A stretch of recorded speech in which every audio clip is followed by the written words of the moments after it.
The Lord be with you. And with your spirit. A reading from the Holy Gospel according to Matthew. Glory to you, O Lord.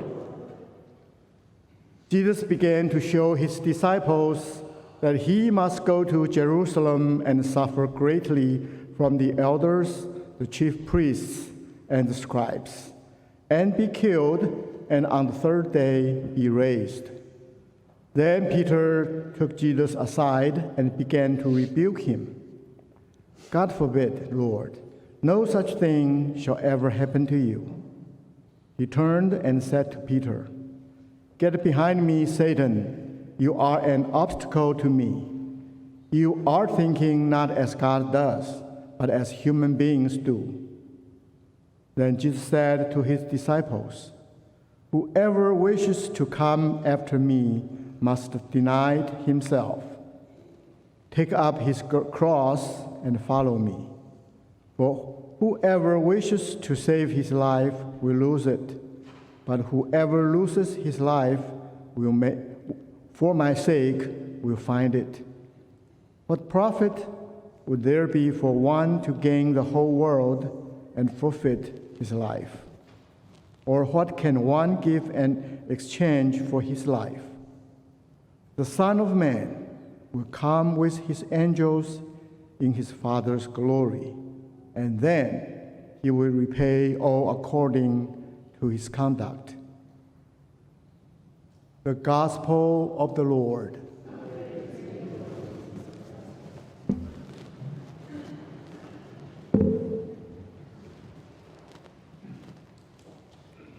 Last week we heard about Simon becoming Peter, the rock, and being given this incredible mission and entrusted with great responsibility. It's a moment where Peter is honored and his strengths are recognized in front of the other apostles. This week, we're just right into the next part of the passage. It's the same chapter of Matthew. It's literally the next part of the same page if you're reading out of your Bible. Peter gets himself in some hot water, doesn't he? We go from Simon being called Peter to Peter being called Satan. Sort of a big shift. So we want to break that open and see what's going on with Peter and what do we have to learn from his mistake. And what else is in this, right? This is actually Jesus gives us some teachings here. He imparts some wisdom that's right at the core of Christianity. Christ predicts his passion. Now that he's said, this is where I'm going to build my church, I'm going to build on the rock of Peter, here's what's going to happen next. I'm going to go into Jerusalem and I'm going to make this oblation of myself. I'm going to entirely hand myself over and I'm going to have to be killed. Peter, in his pride and his thinking about his own new position, it says he takes the Lord aside. If you get into the original Greek, it's not just this really nice, polite, like, "Hey, Jesus, come over here. I have something that I want to run by you." It's like he grabs him. It's the same kind of language that's used that describes Jesus and, poignantly enough, his encounter with Satan in the desert. We typically think about as Lent, right? And what does the evil one do at the end of that passage? But he takes the Lord up to a high place on the temple, right? And has this, but he takes him. It's like they're transported there. Peter takes Jesus to himself and like he's trying to control the Lord now. It says he takes Jesus, and what does he say? God forbid is the way that it's translated. And for us, the original, the literal translation, like word for word, what Peter actually says is God have mercy. Which is really a funny turn of phrase. What it kind of means is like that God would not allow what you're saying to have happen. May God show mercy to you so that that doesn't happen. But again, it's not coming from this necessarily just from the simple place of like, I don't want my friend to suffer. It's clearly part of it. Peter doesn't want to see anything bad happen to Jesus. But it's also about Peter having this need to control the outcomes. Hey, you just entrusted me with this whole thing. You didn't get my approval on this. I didn't stamp this one yet, Jesus. Now I'm going to take you, I'm going to tell you how this is actually going to be. You can see that Peter's disposition of heart is not really where it should be. There's too much control, there's too much egocentrism left going on, And this is stagnation to the spiritual life. Grasping at control is not something we want to be associated with as Christians. Being egocentric, needing things to revolve around me, is not the disposition of a Christian. And that's why it leads to spiritual stagnation. Peter is not going to get far under this mindset. So what's Jesus' response? Get behind me, Satan. Now, it's interesting because Peter is portrayed in the ways that Jesus speaks to him here as like an obstacle. Satan, literally from the Greek, Satanas, it just means opponent. It's like a legal term. It's the prosecuting attorney who's bringing an accusation against someone, which is clearly an obstacle to one's freedom because now they have to stand trial and defend themselves and all these things. He says, you are an opponent to me, Peter. Get behind me. You're a stumbling block before me. Get out of my way. So his first response is, you need to get out of the way. You're in my way. You're trying to keep me from Jerusalem where I need to go. You're trying to keep me from my mission, and I'm not going to have that. No one's going to stand in my way, Peter. Get up and you get behind me so that I can go where I need to go, right? But he doesn't just say, get out of the way, I don't want you in the picture. He says, follow after me. The reason why he needs to get behind is so that he can follow. You can't follow from in front, can you? And like Peter, we all need to know our place. Our place is to follow the Lord, not to tell the Lord how things are supposed to be. Very often, it's the case, that we find ourselves in a position wanting to tell God how to be God. I see it all the time in the way that people pray. They lean heavily on prayers of petition, basically telling God all the things he needs to be busy about doing. Our honey-do list for Jesus. And a lot of those things sometimes, again, like praying for your sick family members and stuff, by all means, right? Also has to come from this place of like respecting the sovereignty of God and his freedom to act, that he doesn't owe me anything. You are thinking not as God does, but as human beings do, Peter. I turned Simon into Peter because I expect you to conform yourself to my way of thinking, not to the ways of the world, Peter. We're going to hear more about this from St. Paul in the second reading. St. Paul's going to go on to say, you need to be transformed by the renewal of your mind, which is exactly what Jesus is saying to Peter today. You need to change your mind about this, Peter. You're not thinking like God does. You're thinking like human beings do. You need to change not only your way of thinking, not just change your mind, but you need to change your intellect. You need to change your will. You need to allow your emotions to be transformed and renewed. He goes on to then address the apostles, right? Let me just go back straight to the text here. I like the way that this thing flows. Then Jesus said to his disciples, whoever wishes to come after me must deny himself. Right, so now Peter has to rejoin the 12. First he was highlighted amongst their midst and kind of welcomed to the forefront, and now he's being put back in his place and he's being addressed with the group. Whoever wishes to come after me must deny himself. Right? So he's saying, like, if you're with me, then you have to deny. That's all of you, Peter included.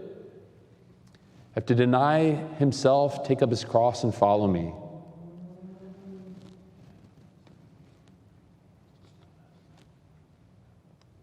He says, the one who seeks to save his own life will lose it. What does it mean to try and save our own life? It means trying to shape our life on our own terms.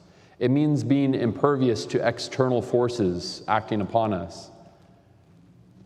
To try to save my life, I'm going to lose it if I'm trying to shape it according to my own designs. God calls us to follow him, not to be the master architect of our own lives. He says that if you wish to follow after him, right, you'll lose your life for his sake, and in doing so, you'll find it. Right?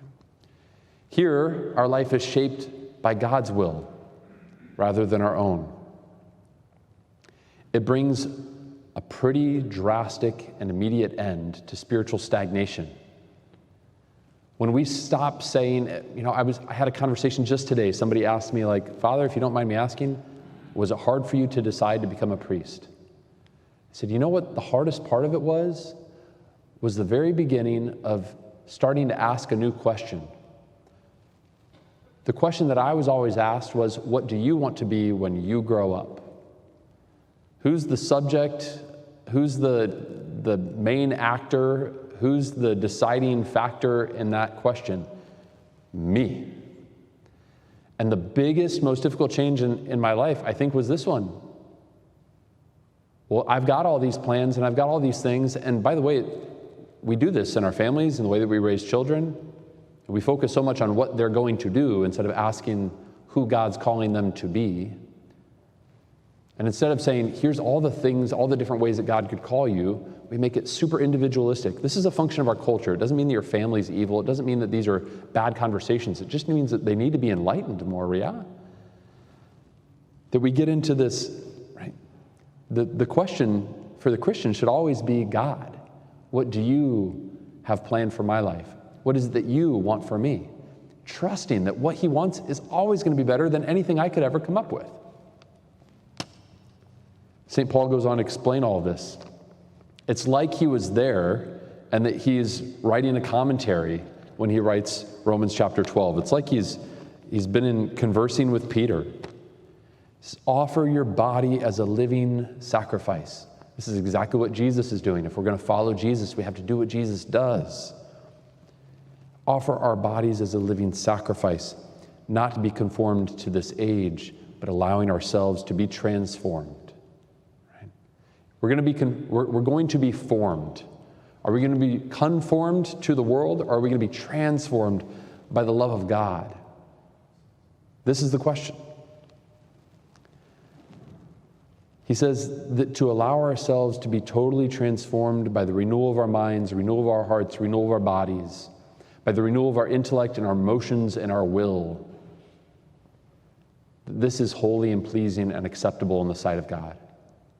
If we want to know how to worship God properly, first is to offer ourselves in sacrifice to him. That the worship that the Father accepts as most pleasing to him is the gift of our hearts. It's not of our works.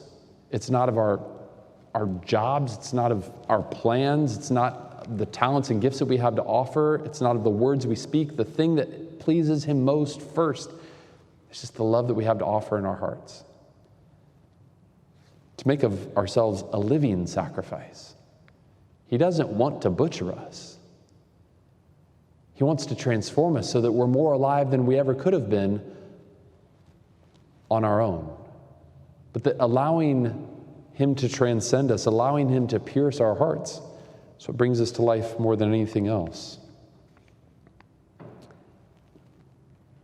Peter is transformed. For me, this is like the coolest part of it, is like you watch Peter go from being so honored to being totally put on blast in front of his friends. And he receives it.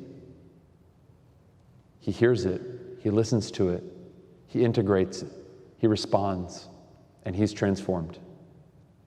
Because by the time we get to Pentecost, Peter will then have truly received and integrated what the Lord had said to him previously. I will give you the keys to the kingdom of heaven. And what you bind on earth will be bound in heaven. And what you loose on earth will be loosed in heaven. That is to say, he will be conformed to the mind of God. He will think as God thinks. He will cease to stop. He will stop thinking the way the world thinks and be transformed into another Christ. Go read the book of Acts, and Peter is unrecognizable to Matthew 16. And Peter goes on to write this later on in the New Testament in 1 Peter chapter 2. Come to him a living stone. What's Peter mean? Rock? Come to him a living stone, rejected by human beings, but chosen and precious in the sight of God.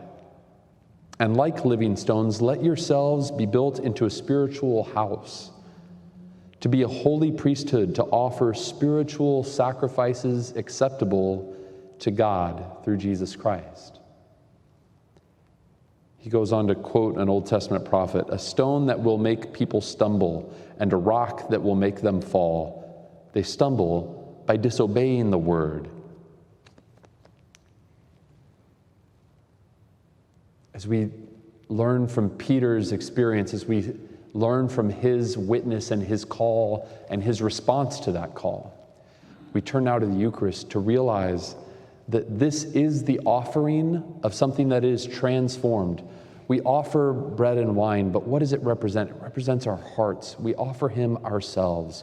We lay down our lives as living sacrifices again for him on this altar this evening. We might not always be cognizant of that at Mass, but we ought to be. And I invite you, if you haven't done so in a while, to do it tonight. To literally imagine yourself being laid out as a living sacrifice, not to be slaughtered, but to be given life, to be transformed. Because what happens to the bread and wine? They are conformed to Jesus. They are transformed into Jesus. And they're given back to us as gifts that then renew us, that renew our mind and our body and our spirit and our intellect and our will and our emotions. We're given this beautiful opportunity every time we gather around the sacred altar to say, Lord, I've been in control long enough. I choose to lay everything down at your feet again so that I can truly find my life. That I give you permission to come and tell me what are your desires and your plans for my life. To invite his presence and to consume him, but more so to be consumed by him.